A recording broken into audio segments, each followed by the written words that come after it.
They said I married him because he's rich.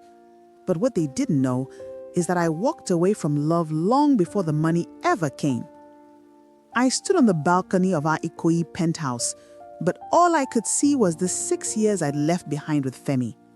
That ending was a slow, painful surrender.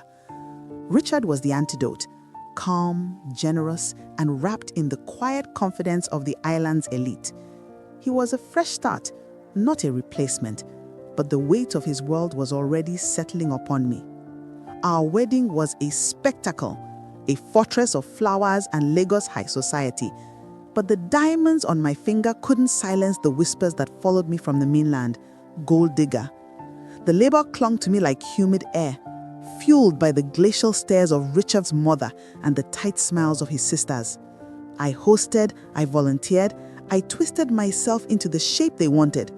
I tried to prove my passion for Richard was stronger than their prejudice. But their mansion, this Ikoyi mausoleum of old money, reminded me every day that I was an outsider looking in. I was a beautiful accessory, not a beloved family member. That night, Richard's elder sister, Oyinda, leaned forward, her eyes like chips of ice, and broke the brittle silence. Let's be honest, Alero. If Richard wasn't rich, would you still have married him? The question was a venomous dart, but the real injury was the silence that followed.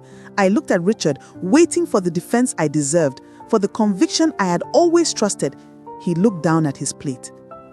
The weight of his family's expectations had finally crushed his voice. I didn't shout, I didn't cry. I simply left a note on the duvet and pulled a small, worn travel bag from the closet. It wasn't about anger. It was about the air I couldn't breathe. I needed to prove that my worth was not a currency he could spend. I found a tiny corner apartment on the mainland, the vibrant chaos a comfort after the island's cold stillness. I poured every ounce of my heart and talent into Alero Space, my interior decor company. The work was demanding, the profit small, but the independence was intoxicating. Slowly, the name Alero began to mean something on its own. It meant style. It meant passion. It meant reliability. The whispers didn't stop. They changed. They were no longer about who I married, but about what I built. I was standing on my own 2 feet. One misty morning, as I arranged a bouquet in my shop, the sleek black car pulled up. Richard stepped out, looking tired, humbled. "I'm sorry," he said, his voice raw. "You have shown everyone you didn't marry me for money, you married me for love." The anger I thought I stored away had dissolved, leaving only the truth. I still loved him, but this time we didn't rush.